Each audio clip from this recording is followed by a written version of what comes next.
You've heard of Gacy, Hall, and Bundy. Oh, no, not that one. No, yes, that one. You've heard of Dahmer, the Zodiac, and the Notorious Chan. No, not that one. Who's doing this? Goddamn, no, yes, that one. But have you heard of Johnson? Look at his eyes, lifeless eyes, black eyes like a doll's eyes. What are you doing? Are you doing the speech from Jaws? Are you doing Jaws? We don't have time for this shit. What creates such eyes? Since the dawn of time, there exists a sin so unspeakable, born of infernal design, that even the bravest hearts dare not utter its name. A crime that rips the very fabric of existence, and in its wake, leaving nothing but woe and lamentation of man-children across the lands. Johnson's transgressions are so heinous, they broke tried and tested convention and lore of esteemed storytellers, split a tribe, and brought shame, not just to himself, but storytellers everywhere. There is a special place in hell for what he did. It's the one you know, where they force you to watch Santa Inc. and Velma on loop. So what is his crime? What vile act was committed? What caused him to be shunned by all of society? Well, I mean, you kind of know already, it's in the title. He denied his audience the elixir. Well, now that is some fucked up shit. Worse, he only did it for himself, not for the story, not for the audience, to satiate his own narcissism. A crime so evil there is no coming back from it. A corrupt deed which deforms, transforms, mutates you into an ungodly abomination. Johnson, who lost his Johnson, now lives out the rest of his life as the house eunuch of an evil witch. Okay.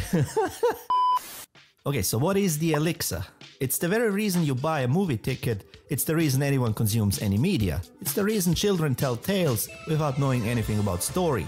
And the same reason why they sit around a campfire, absorbing every bit of a horror story. The elixir is as old as mankind. It's in every story, and its absence just further illustrates its importance. Elixir, a magical or medicinal potion. In essence, the elixir is medicine for your soul. It can take many forms, but for us to understand how and why, we have to go back, like a lot.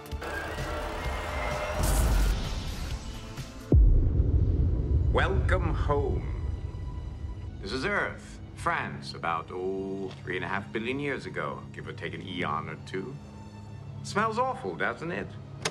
Okay, well, maybe not that far back. We're sending you back to the future!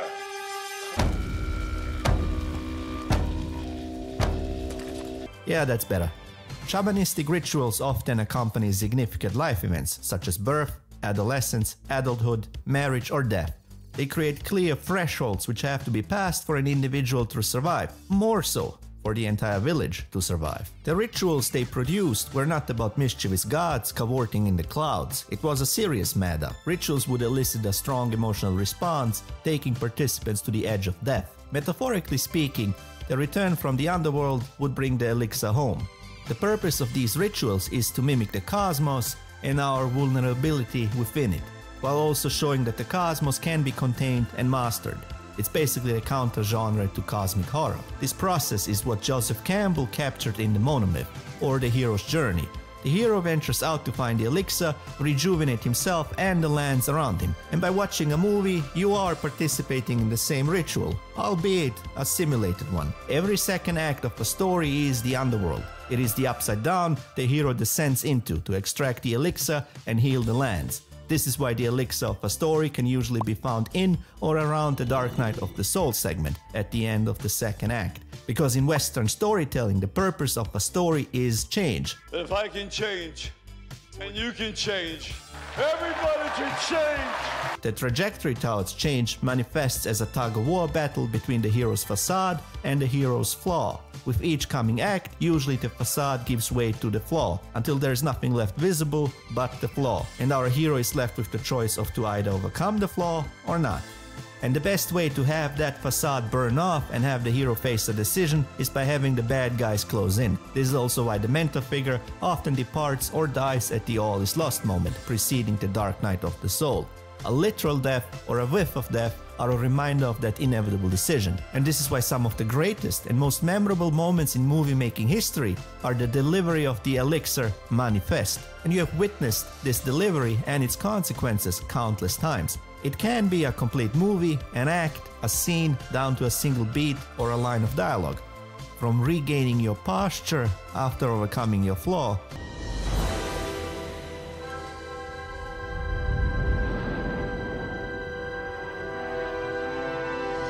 to a 360-degree tracking shot celebrating overcoming your flaws.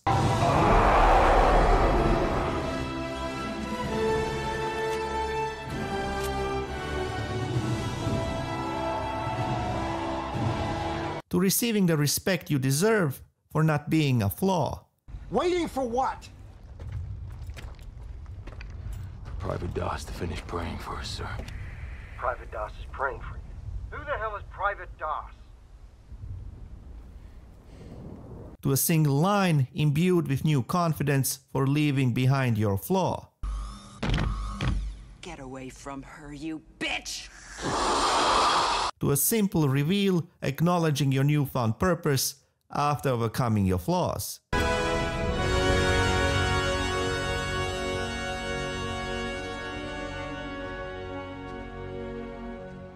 Or even a mental breakdown, finally accepting that you are flawed. And the box is wired, and he opened up the box, fucking blew his body all over the place. And he's laying there, and he's fucking screaming, there's pieces of him all over me, just like this, and I'm trying to pull him off, you know, and it's my friend that's all over me. He's got blood and everything, and I'm trying to hold him together. I put him together, his fucking insides keep coming out, and nobody would help. No one helped me. He's saying, please, I want to go home. I want to go home. He keeps calling my name. I want to go home, Johnny. I want to drive my Chevy. I said, well, what? I can't find your fucking legs. I can't find your legs. I can't get it out of my head. The elixir is tied to the hero's flaw. It is why the hero ventured into the Upside Down in the first place. And these scenes, these moments, these elements in a story are a reminder for the audience that the hero discovered the elixir. And that you can as well. The biggest misnomer to have ever been concocted in terms of storytelling is that of escapism. Potent stories are not escapism, they are the elixir. Every true storyteller understands this through either sheer instinct or study. Stories are divine and they help you navigate the harshness of an uncaring cosmos. They elevate. But for the ideologue, he can't help himself but bring down the divine into the mundane gutter. You know it, I know it, and Mark Hamill felt it. How did the most optimistic, hopeful character in the galaxy turn into this hermit who says it's time for the Jedi to end? I read that and I said, what? I mean, that's not what a Jedi does. We were able to excuse the denial once, but that's because Han did not carry the franchise, Luke did. And by the second time, the denial killed the franchise.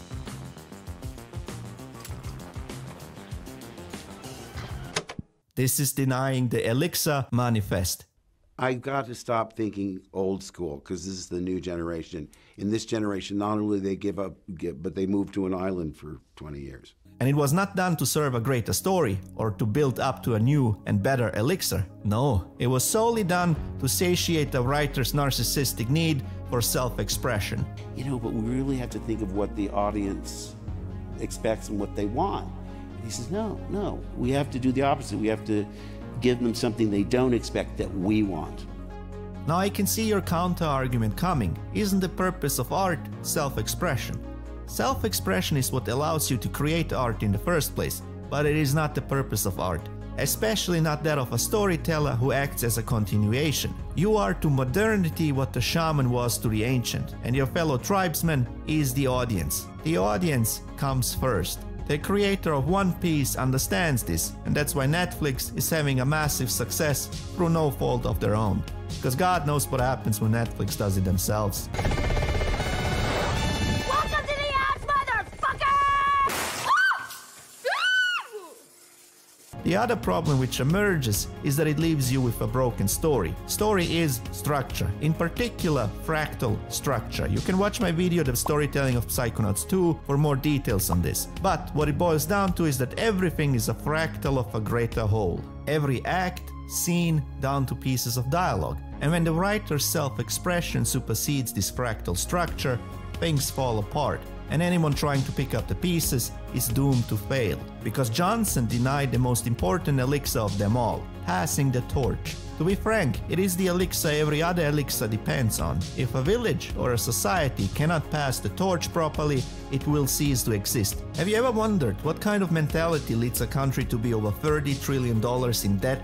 Now I know everyone likes to rag on baby boomers. This is after all an utterly self-absorbed generation. A generation defined by reverse mortgaging and clinging to power while their very soul leaves their body. The prophecy is true. True internet under pressure. True internet under pressure.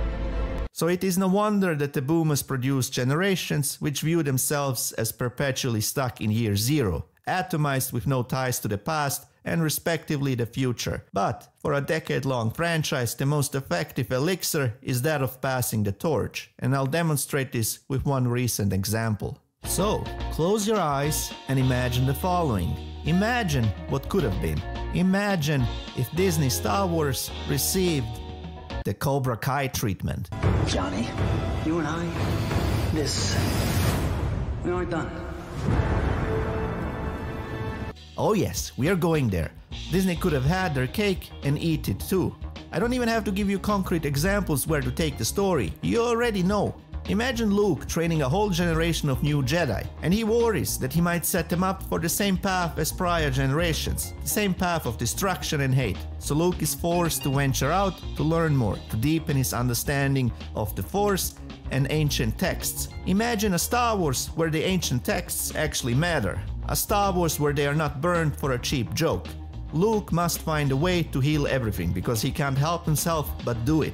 It is, after all, still the same hopeful farm boy from a harsh desert planet. Remember what I said, to contain and master the cosmos. Luke will always strive for the elixir, and it is of utmost importance for the audience that he continues to do so. George understood this. Well, when I did Star Wars, I consciously set about to recreate myths and the classic mythological motifs, and I wanted to use those motifs to deal with issues that existed today.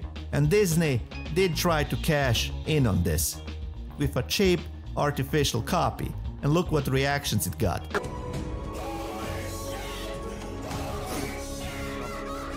Now imagine their reactions if they did it right from the get-go. If the past does not matter, as you clearly have shown by literally burning it, and you never pass the torch. Rey Skywalker. Properly, I mean pass the torch properly. Where can you go? This is why Disney is stuck in the same period, on the same planet, with the same people, over and over and over again. Is there a chance we'll ever see Star Wars return to form? Nah, it's dead. Or wait, let me revise that. It's not dead, it's just a product now.